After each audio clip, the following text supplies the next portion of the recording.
আমরা পড়ছিলাম শিশুর সামাজিকীকরণে পরিবারের সদস্যদের যে ভূমিকাগুলো ছিল সেই বিষয়গুলো সম্পর্কে। আজকে আমরা দেখব এই যে পরিবারের সদস্য এবং শিশু তাদের সামাজিকীকরণে পারস্পরিক যে সম্পর্ক সেই সম্পর্কের যে ভূমিকাটি সেই ভূমিকাগুলো সম্পর্কে। প্রথমেই আমরা দেখব যে সামাজিকীকরণে বাবা মার ভূমিকাটি কীরকম। আচ্ছা, আমরা তো জানি যে একটা শিশু যখন জন্মগ্রহণ করে তারপরে তার দায়িত্বটা তাদের বাবা মা নেয় এবং এরপরে তাদের সামাজিকীকরণের প্রক্রিয়াটি শুরু হয়ে যায়। একটা শিশু মনে করো সে জন্মগ্রহণ করলো, এই শিশুটার যে যাবতীয় দায় দায়িত্ব সব কিছু কিন্তু তার বাবা মার, এবং এই যে মনে করো বাবা এবং মা আমাদের দায়িত্ব নিচ্ছে, আমাদের জন্য সবসময় করে যাচ্ছে, তাদের কিন্তু দায়িত্ব ভাগ করা রয়েছে। বাবার একটা দায়িত্ব আছে, মার একটা দায়িত্ব রয়েছে। মনে করো শুরুতেই যদি আমি মার দায়িত্ব নিয়ে কথা বলি, যে আমাদের এই যে আমাদের দৈনন্দিন জীবনে ছোটবেলা থেকে আমরা বড় হচ্ছি, আমাদের মায়ের দায়িত্ব কি। তুমি যদি একটু খেয়াল করে দেখো যে আমরা যে জন্ম নিচ্ছি, মার পেট থেকে যে আমরা বের হচ্ছি, এর পরপরই কিন্তু মায়ের অনেক কাজ বেড়ে যায়। কি কি?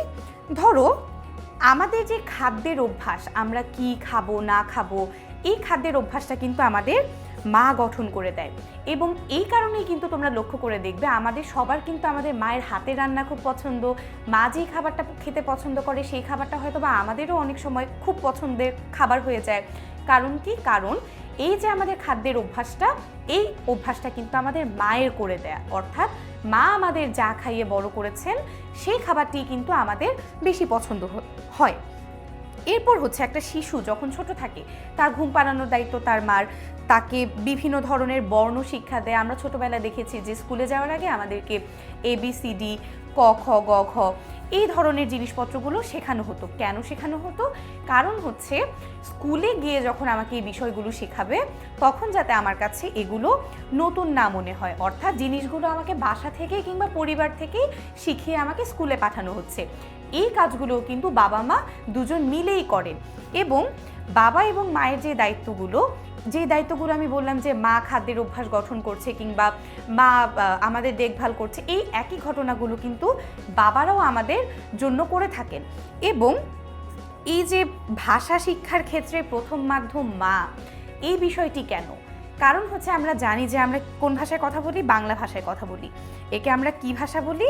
বলি আমাদের মাতৃভাষা। কেন বলি জানো? কারণ এই যে মাতৃভাষা বাংলা, এই ভাষাটা আমার মায়ের ভাষা, এবং আমার মায়ের যিনি মা ছিলেন তারও মাতৃভাষা কিন্তু ছিল বাংলা। অর্থাৎ এই যে ভাষা শেখা, কোন ভাষায় আমি কথা বলছি, মা ভাষাটা যে বাংলা কিংবা বাবা ভাষাটা যে বাংলা, এই সমস্ত জিনিস কিন্তু আমরা আমাদের মায়ের কাছ থেকে কিংবা বাবার কাছ থেকে শিক্ষা লাভ করছি।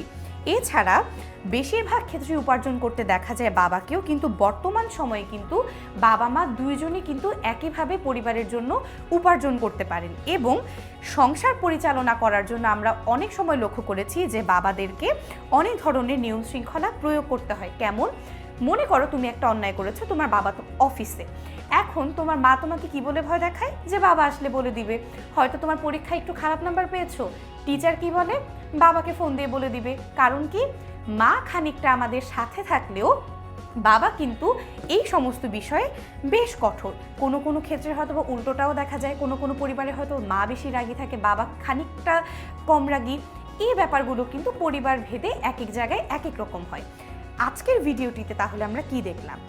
আজকের ভিডিওটিতে আমরা দেখলাম এই যে আমাদের পরিবারের বিভিন্ন ধরনের সামাজিকীকরণের প্রক্রিয়া, এই সামাজিকীকরণের প্রক্রিয়াটির মধ্যে কিন্তু আমাদের বাবা মার গুরুত্ব অনেক বেশি। এবং আমাদের বাবা মা আমাদেরকে যে জিনিসগুলো শেখায় সেই জিনিসগুলো হচ্ছে গিয়ে একইভাবে সামাজিক নীতিবোধ, নিরাপত্তাবোধ, ভ্রাতৃত্ববোধ, সম্প্রীতি, সহযোগিতা করার মনোভাব, সহমর্মিতা কিংবা সহনশীলতা, পরিবারের প্রত্যেকটি সদস্যের প্রতি যেই ভালোবাসার মনোভাব, সেই সমস্ত বিষয়গুলো কিন্তু একইভাবে আমাদের পরিবারে আমাদের বাবা মা আমাদেরকে শিখিয়ে দেন। তার মানে দাঁড়ালো এই যে শিশু সামাজিকীকরণে পরিবারের সদস্য এবং তাদের পারস্পরিক সম্পর্কে যে ভূমিকা, সেটি কিন্তু অপরিসীম, এবং এই গুরুত্বটাকে আমরা কোনোভাবেই কিন্তু এড়িয়ে যেতে পারবো না।